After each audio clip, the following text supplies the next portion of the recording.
Well, before I talk about the Ouija board, which I have a lot of experience with, I would like to say that under no circumstances do I recommend that anyone even remotely experiments with the Ouija board. And the reason for this is because it is, for me, the most easiest gateway to the spirit world. And the Ouija board has been outlawed, quite rightly so, in many countries around the world. But it has a fascinating history, and we can't really make a film about the spirit world without actually talking about the Ouija board. In the 1700s, French travellers in North Africa, in Morocco, in a town called Oujda, saw fakirs. These are street performers, they're psychics, they're fortune tellers, they're soothsayers, using an alphabet scratched out in the ground and using entranced snakes, cobras. And what would happen is that the fakir, the word fake, by the way, comes from the word fakir. The fakir would produce a kind of trance-like state in the snake. He would ask questions, and the snake would sort of nod its head at various letters scratched on the ground. The French travellers brought back this idea that you could get spirit messages just by pointing at different letters and numbers. They brought it back to Europe. It then made its way over to America, and believe it or not, the Ouija boards were marketed as a novelty by various games manufacturers in America, and they corrupted the name of the town in Morocco, which was originally Oujda, which is on the northern coast of Morocco. It became known as Ouija, and eventually then it became known as the talking board. There have been a lot of bad cases of people receiving really messages from bad spirits via the Ouija board.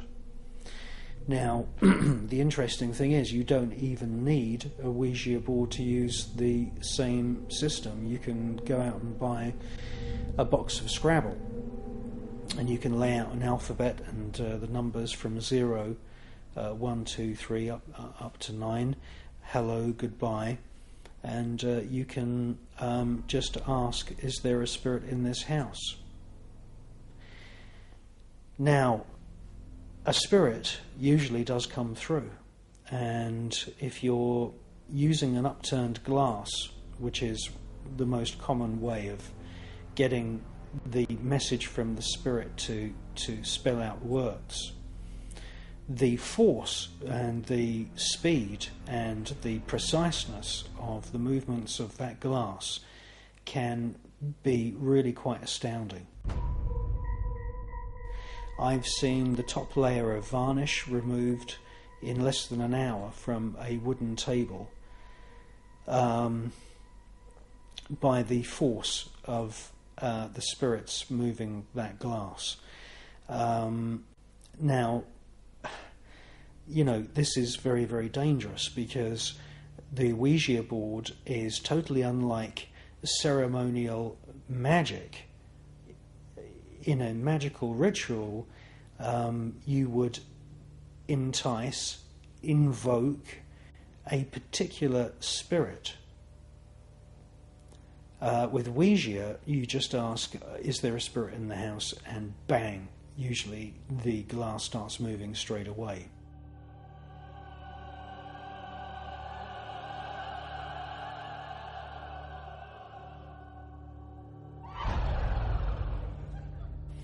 Now, here's a message for everyone who is involved in the so-called New Age.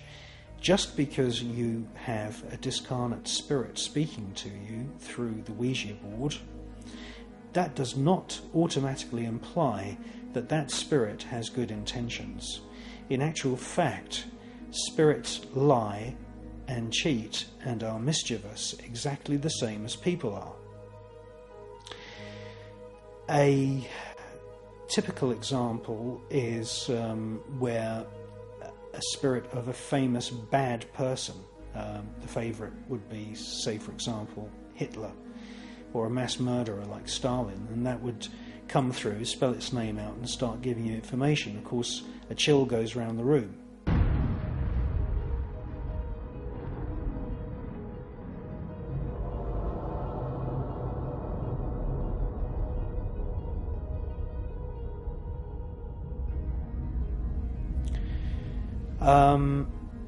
Spirits lie, people lie. Spirits are, really basically a continuation of the personality of the person. Therefore, I would say never ever use this system. There are colleges where you can go to learn to be a medium, and I would never ever dabble in any communication with the spirit world unless you have been properly trained.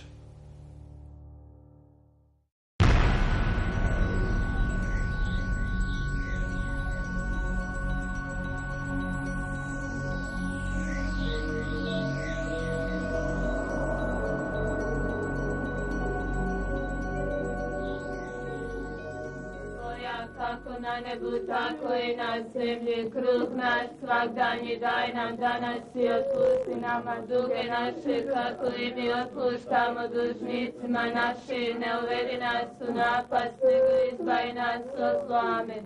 Slava Otcu i Sinu i Duhu Svetom, kako bijaše na početku, tako i sada i vata vijeke vjekova. Amen.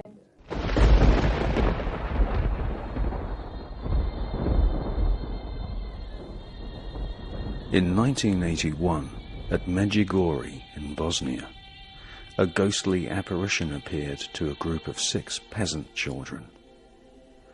The children would pray in a trance-like state and stare upwards, and the apparition would give them telepathic messages. Some of the children believed they were in the presence of the spirit of Mary, the fabled mother of Jesus.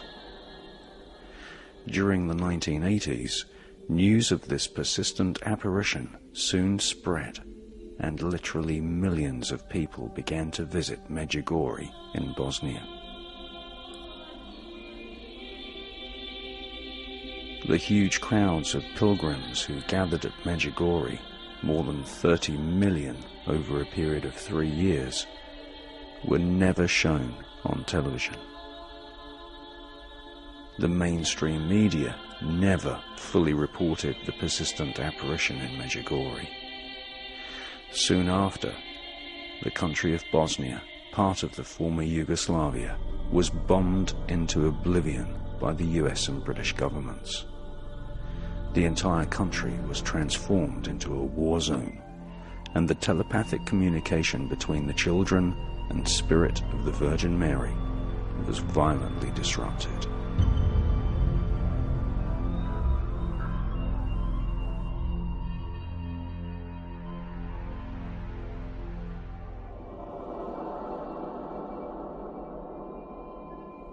At Fatima in Portugal, Lourdes in France, and at San Sebastian de Garambandal in Spain, millions of people regularly witness paranormal apparitions, but it is never reported on the mainstream media.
I've looked at many different ghost videos in the research for this film, and obviously there are many fakes.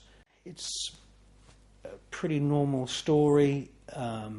People in this building had heard the voice of a young girl, and somebody had briefly seen a very faint apparition of a young girl walking around in the corner of this empty room.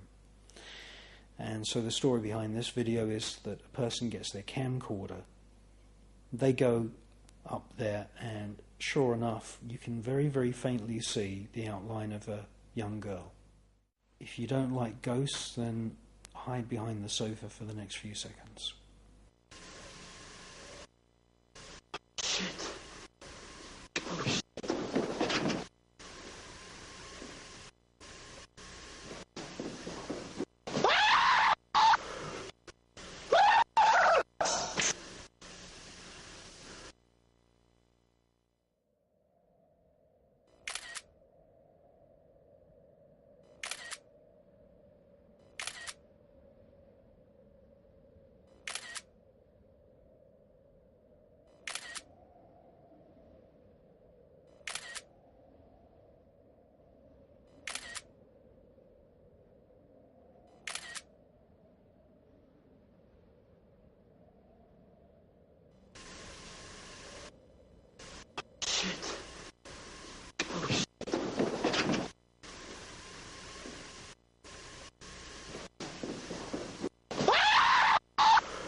Ghost of the Young Girl is what's known as a persistent apparition. And these are particularly scary because in the movies, perhaps we're all brought up to be told that if you see a ghost, don't worry, just switch on the lights, clap your hands, make a loud sound, and the ghost will go away. Well, that is, I would say, truthful for most sightings of apparitions and ghosts. However, there is a phenomenon, and that is known as a persistent apparition. And a persistent apparition is particularly scary because you may clap your hands, you may switch the light on, you may make a sudden gesture, and the ghost doesn't go away.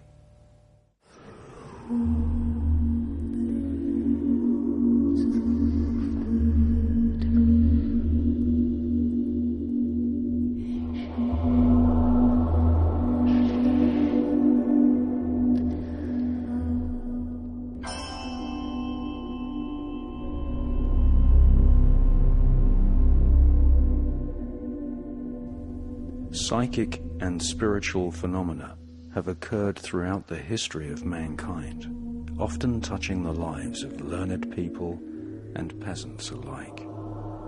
Socrates and Joan of Arc both heard spirit voices, which prophesied events to come. The Old and New Testaments of the Holy Bible are brimful of psychic and spiritual phenomena. The character we have come to know as Jesus of Nazareth was said to be able to see and talk to spirits, which had possessed the bodies of the living. The ability to prophesy future events by receiving telepathic messages from spirits has played a central role in all of the world's great religions.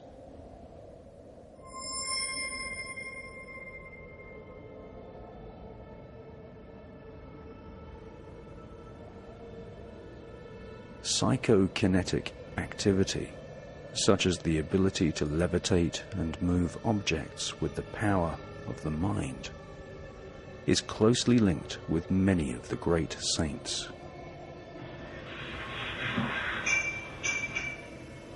Saint Joseph of Cupertino was beatified as a saint by the Vatican in 1753. Vatican records show that Saint Joseph was able to levitate and was witnessed flying around by Pope Urban VIII himself.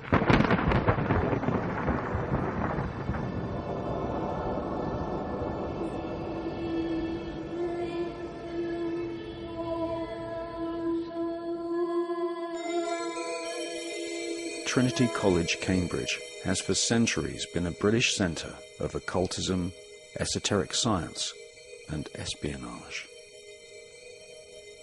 Students and professors of this bastion of British society have been deeply involved in magic, spiritualism and spying. The notorious part-time spy and black magician Aleister Crowley attended Trinity College and went on to lead the infamous secret society called the Golden Dawn.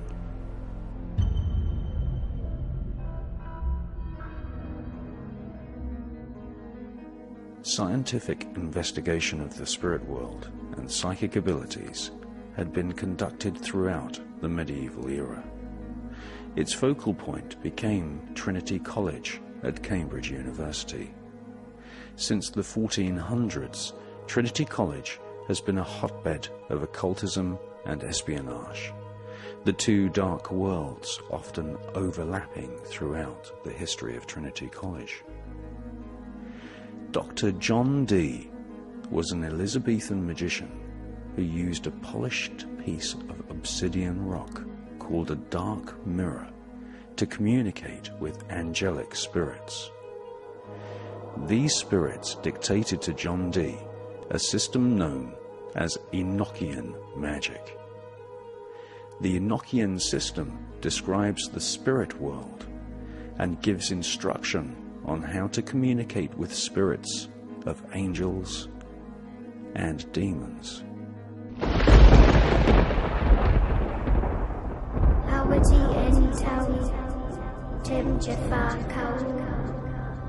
Tarpin MRF MUF TARF SEMF Minute F Nevet Hayat Nevet Henenet Nevet Jedefuit F Awet F Haset Semawu M Sanut.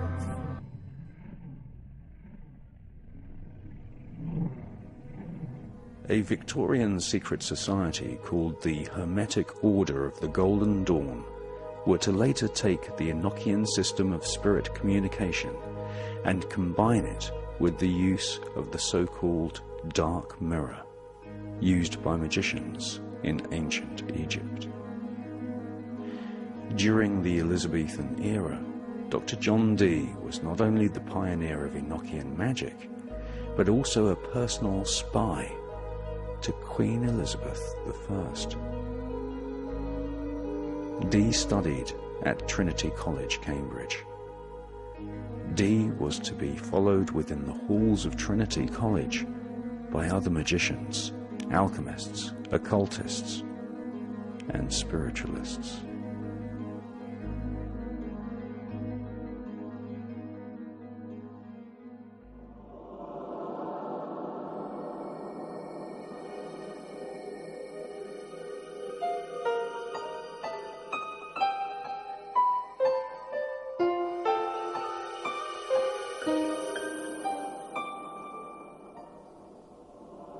Sir Isaac Newton also attended Trinity College, Cambridge, where he wrote many articles about a spiritual domain referred to by Christians as heaven, which Newton and other scientists called the ether.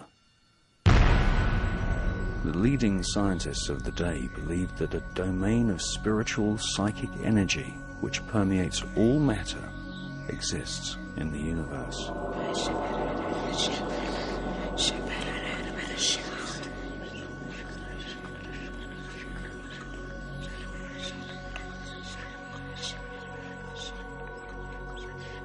A dense, concentrated area orbits planet Earth just above the atmosphere. This became known as the psychic ether.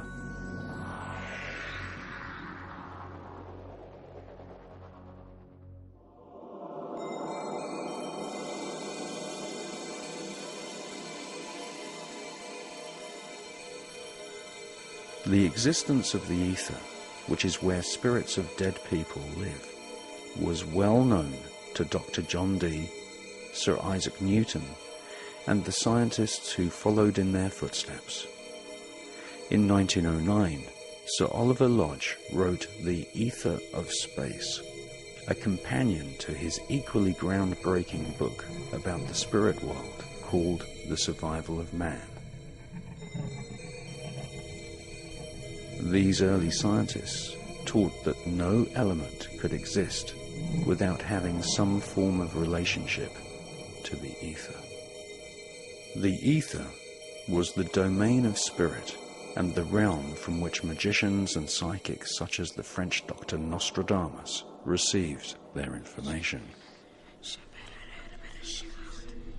Following in the footsteps of John Dee, British occultist, the self-styled Beast 666, Mr. Aleister Crowley, who would go on to be a part-time spy for MI5, attended Trinity College in the late 1800s.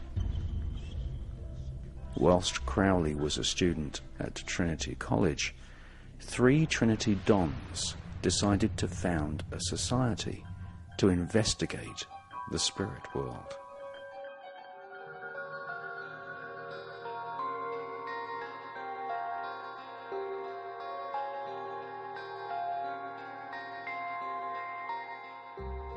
In 1882, Edmund Gurney, Frederick William Henry Myers, and Henry Sidgwick founded the Society for Psychical Research, otherwise known as the SPR. For the next 100 years, 2 groups, the Golden Dawn and the SPR, would invest thousands of hours of research and fortunes into the spirit world. On the one hand, members of the Golden Dawn would use Dr. John Dee's system of ancient Enochian magic to invoke and communicate with spirits of angels and demons. And on the other hand, the SPR would finance thousands of seances, inviting spirits to manifest and speak with the living.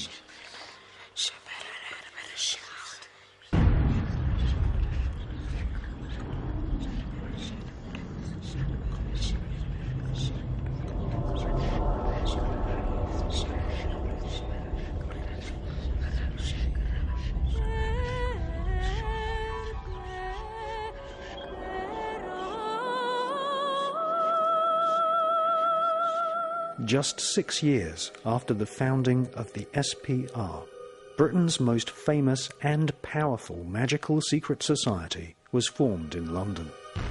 The Isis Urania, Temple of the Hermetic Order of the Golden Dawn, was established on March the 1st, 1888. Its founders, Dr. William Robert Woodman, William Wynne Westcott, and Samuel Liddell MacGregor Mathers, were all Rosicrucian Freemasons.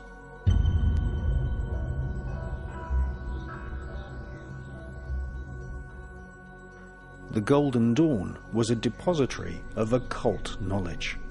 Aleister Crowley joined after attending Trinity College. Other members included W.B. Yeats and the author of Dracula, Mr. Bram Stoker. The Golden Dawn invoked spirits using magical techniques taken from Dr. John Dee's Enochian system of magic, and became the main magical secret society for British aristocrats and royalty.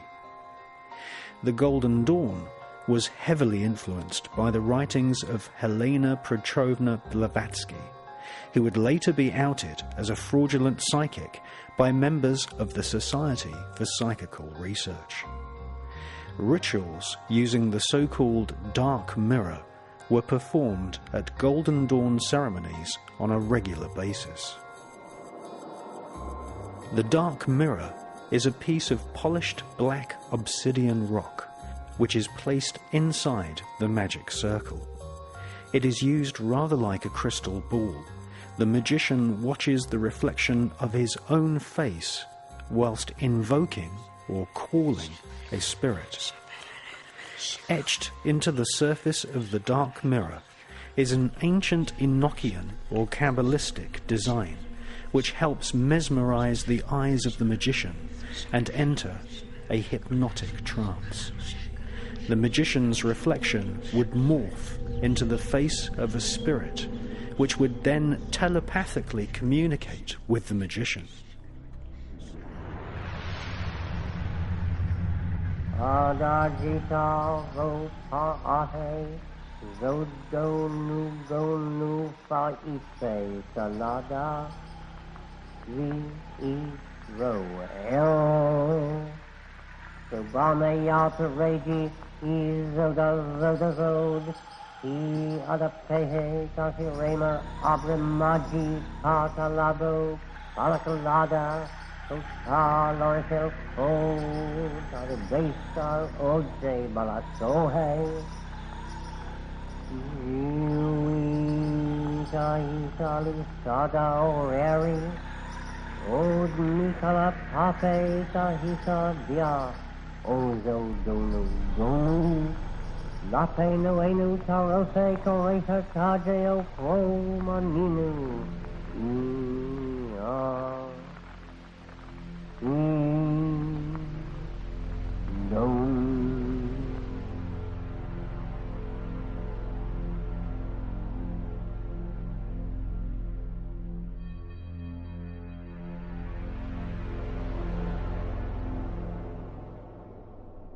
Aleister Crowley used opium as part of his daily diet in order to free himself from everyday life and to communicate with spirits.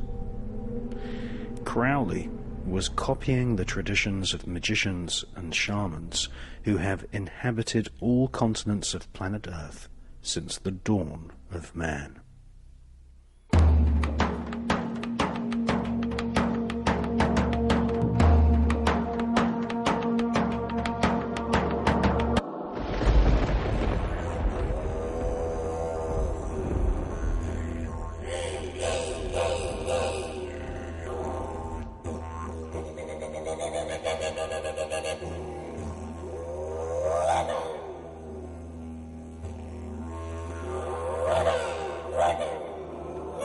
Shamans in Australasia, Arabia, Siberia, the Orient, South and North America have perfected a natural science of spirit communication using a wide range of hallucinogenic plants which grow in deserts, forests, and even in mountains. According to Mexican shamans, the so-called hallucinogenic experience is really just the opening of a gateway to the world of unseen spirit.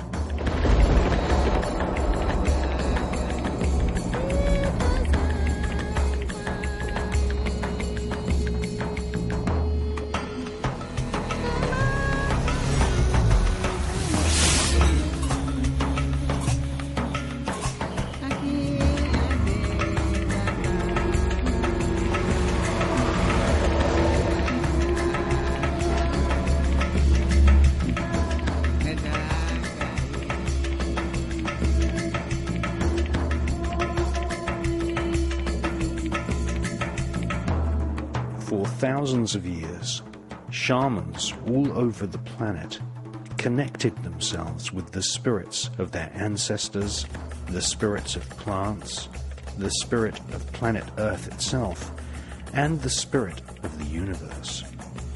Shamans achieved this by using herbs, roots, cacti, vines, saps, and fungi.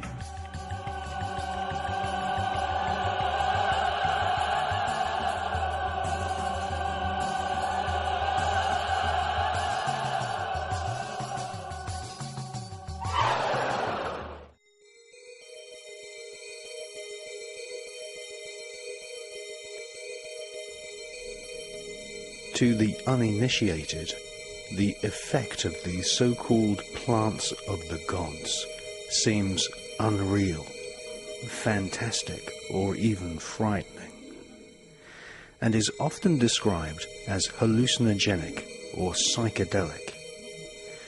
Many people say they are scared of ever experiencing the effects of these ancient plants. American author Carlos Castaneda says that this is because our modern lifestyles have become controlled by the corporate Illuminati and are now disconnected with the spirits of nature and the spirit of planet Earth. Shamans across the planet teach their children that ancient herbs such as ayahuasca reconnect your astral body with the infinite spirit of planet Earth. Many of the plants used by shamans to open the gateway to the spirit world contain a substance called dimethyltryptamine, or DMT for short. Dimethyltryptamine has been described as the spirit molecule because it appears in hallucinogenic plants and also naturally occurs in the human brain.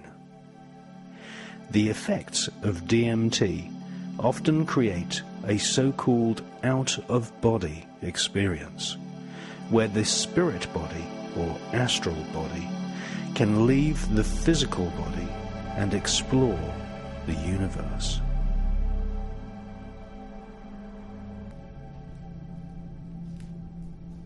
Maite wawitata, vushe shanshe tukito ka api.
Era mi wiki.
It is this experience which shamans for thousands of years have taught their children to experience.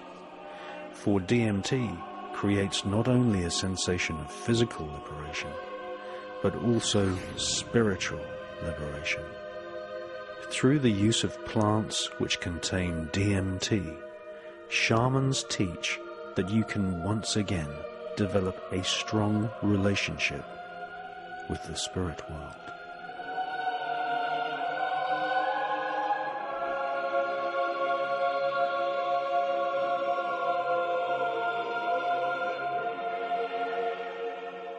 The most abundant supply of plants containing DMT are in the rainforests of South America. Is this why the Illuminati corporations are destroying the rainforests?